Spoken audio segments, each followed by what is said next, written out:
Вы смотрите новости на Якутия-24, в студии Иван Лазаренко, и коротко о главном в этом выпуске. Пожар снова унес человеческие жизни, трагедия произошла в Верхневилюйске. Вакцинацию против коронавирусной инфекции прошли 54% взрослого населения республики. Жителей столицы приглашают на ночь ревакцинации. Показы фильма «Тыгандархан» стартуют в начале ноября в 150 российских кинотеатрах, а в следующем году картина выйдет в международный прокат.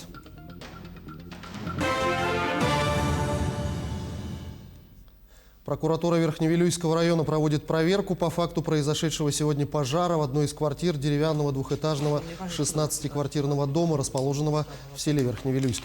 В результате пожара погибли двое граждан. Предварительной причиной смерти является отравление угарным газом. Госпитализированы в учреждение здравоохранения трое малолетних детей. Предварительная причина пожара – нарушение правил эксплуатации электрических устройств. В службу спасения республики поступило донесение о том, что в Анабарском районе на реке Анабар застряло во льдах судно «Сормовский-3066», примерно в 2 километрах от поселка Юрьонг-Хая. Образование ледовых полей не дало возможности двигаться в заданном направлении. Оперативным штабом на месте был выработан план по спасению судна и команды. Спасатели и представители «Алмазов Анабара» провели разведку на судне на воздушной подушке для определения маршрута эвакуации до точки отстоя на зимний период.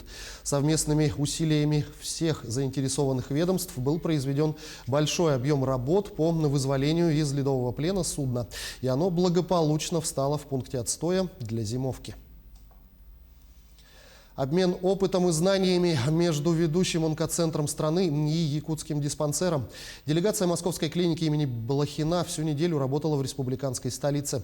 За это время врачи провели множество консилиумов, конференций и ассистировали якутским хирургам в сложных операциях. Итоги визита в сюжете Мадины Халиковой. На операционном столе пациент со сложным случаем опухоль на органах грудной полости уже не поддается лапароскопическому вмешательству, поэтому хирурги работают на открытой зоне. Ассистирует местным врачам сотрудник столичного онкологического центра Блохина. Такая операция длится в течение 2,5–3 часов. После образования отправят на гистологию для дальнейшего исследования.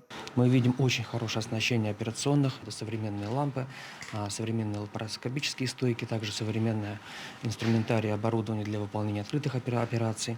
Мы видим, что практически в каждой операционной есть, и она очень хорошо оснащена полноценно. Мы видим развитие онкологической службы, онкологической помощи с внедрением практику уже гистологического исследования на базе радиологического корпуса. Большой делегацией в Якутск прибыли сотрудники Национального центра имени Блохина, клиники с мировым именем. В течение 5 дней провели консилиумы, обучающие семинары, совместные операции. При этом гости взялись за самые сложные случаи. Обмен опытом идет в рамках федеральной программы, и это уже 3-й визит столичных врачей в республику. Одна из главных миссий – оценка уровня работы местных кадров, технического оснащения и схем медикаментозного лечения онкозаболеваний.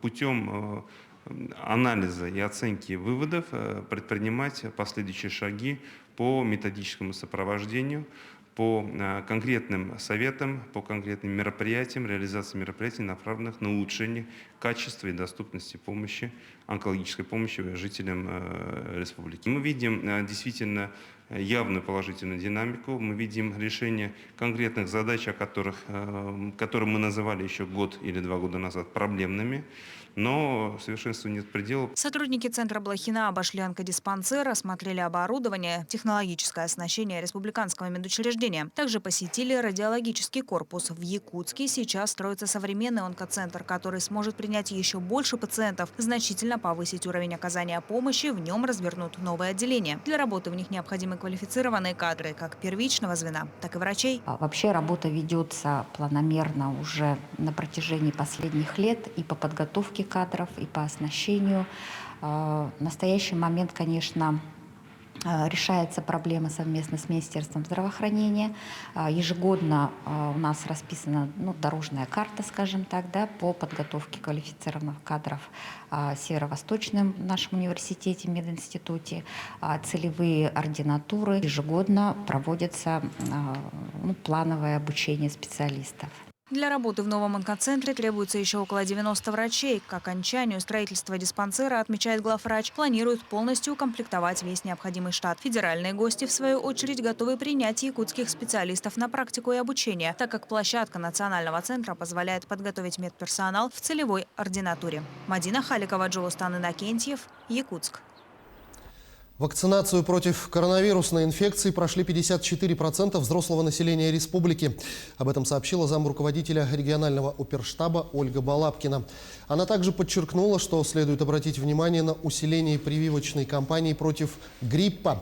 Всего привито 183 тысячи человек, что составляет 19% от населения. Между тем, соединение гриппа и коронавируса дает достаточно серьезное осложнение.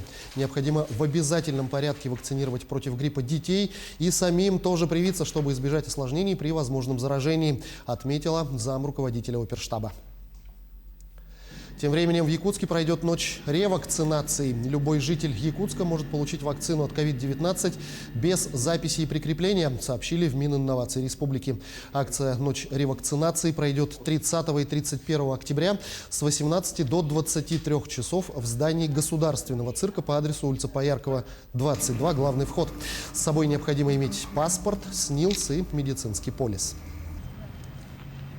Главный врач столичного медицинского центра Римма Яковлева считает, что нерабочие дни, объявленные в республике с 30 октября по 7 ноября, позволят прервать цепочку распространения коронавирусом и снизить нагрузку на больницы. Рост заболеваемости наблюдается во всех возрастных группах.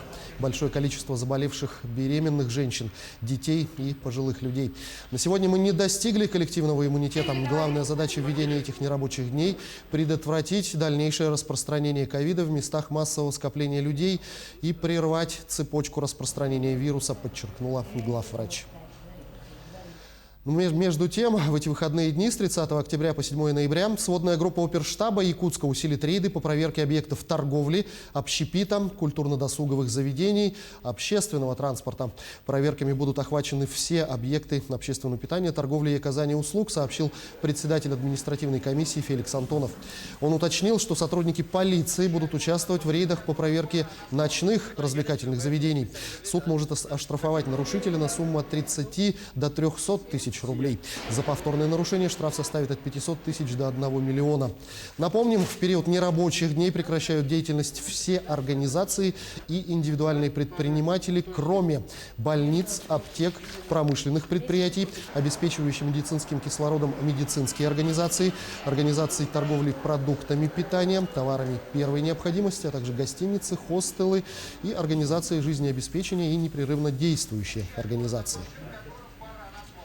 Санобработку в подъездах многоквартирных домов вернули в Ленске. С начала пандемии в обязанности управляющих компаний появился новый пункт – дезинфекция мест общего пользования жилых домов. Услуга никем не оплачиваемая и трудозатратная, но ее необходимость все понимают и относятся к этому уже как к естественному процессу. Анна Кожевникова продолжит тему. Запах из детства вернула пандемия. Для людей, родившихся в Советском Союзе, сегодняшняя обильная дезинфекция с помощью хлорки мест общего пользования и ручки дверей, обмотанные хлорированной марлей, навевают воспоминания о подобных процедурах в СССР. Это было повсеместно. Сегодня в связи с обострением эпидемиологической ситуации снова вернули ежедневную санобработку подъездов многоквартирных домов в Ленске. Нами было проведено совещание рабочее с руководителями управляющих компаний, на котором было принято решение о дополнительной дезинфекции многоквартирных домов. Отчеты они должны ежедневно предоставлять нам о проделанной работе. Помимо этого, дополнительно поручено руководителю «Гранит», который сегодня осуществляет перевозки пассажиров по городу, также о дезинфекции маршрутных автобусов. Дезинфицируют подъезды двумя способами. С помощью пульверизатора распыляют жидкий раствор на кнопки лифта, дверные ручки, поручни, те места, которых жители постоянно касаются руками. Второй способ – протирание помещения с раствором хлорки. Для пожилых женщин предоставляют немножко неудобства, потому что это запах устойчивый, как бы хлорки, да? Большинство людей относятся с пониманием. И даже иногда просят побрызгать их ручки. То есть жителей собственные ручки они должны дезинфицировать сами. Да? Мы дезинфицируем только места общего пользования. Но случаются и такие просьбы. Конечно, мы не отказываем, мы всегда помогаем. Управляющая компания «Градсервис» обслуживает более 100 домов. Процедура дезинфицирования, конечно, вещь труда и финансово затратная. По рекомендации Роспотребнадзора санобработка должна проводиться ежедневно. Стараемся придерживаться этого. Во всяком случае, не реже 2 раз в неделю проводим санобработку. И ежедневно, влажное подметание с гипохлоритом натрия. Затраты эти никак не компенсируются, никем нам не возмещаются. То есть это ложится на плечи управляющей компании. Собственникам оплата за данную услугу не выставляется. Но все понимают, что такие меры необходимы, ведь только общими усилиями и личным вкладом каждого в свое дело можно победить пандемию. Анна Кожевникова, Виталий Андреев, Ленск. И к другим темам. Ежегодно 29 октября отмечается Всемирный день борьбы с инсультом. История даты, отмечаемой сегодня в 16-й раз, началась в 2004 году, когда Всемирная организация здравоохранения объявила инсульт глобальной эпидемией. А в 2006 году была создана Всемирная организация по борьбе с инсультом, которая и учредила этот день. Сегодня, 29 октября, в честь Всемирного дня борьбы с инсультом, иллюминация телебашни в Якутске будет окрашена в красный цвет с 18 до 19 часов. Показы фильма «Тыгын-Дархан» якутского режиссера Никиты Аржакова стартуют в начале ноября в 150 российских кинотеатрах.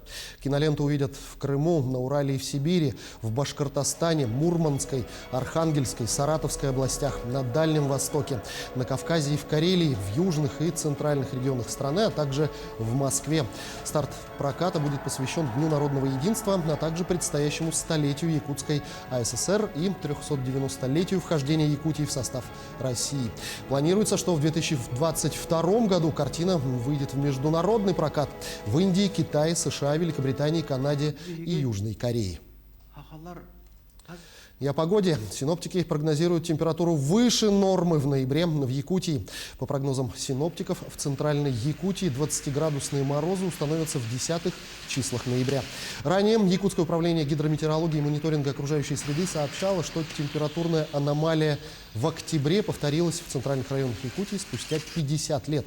В Якутске климатическая норма в октябре превысила норму на 3,9 градуса. Норма среднемесячной температуры октября минус 6,9 градуса. Фактическая же температура месяца по данным наблюдений минус 2,1 градуса.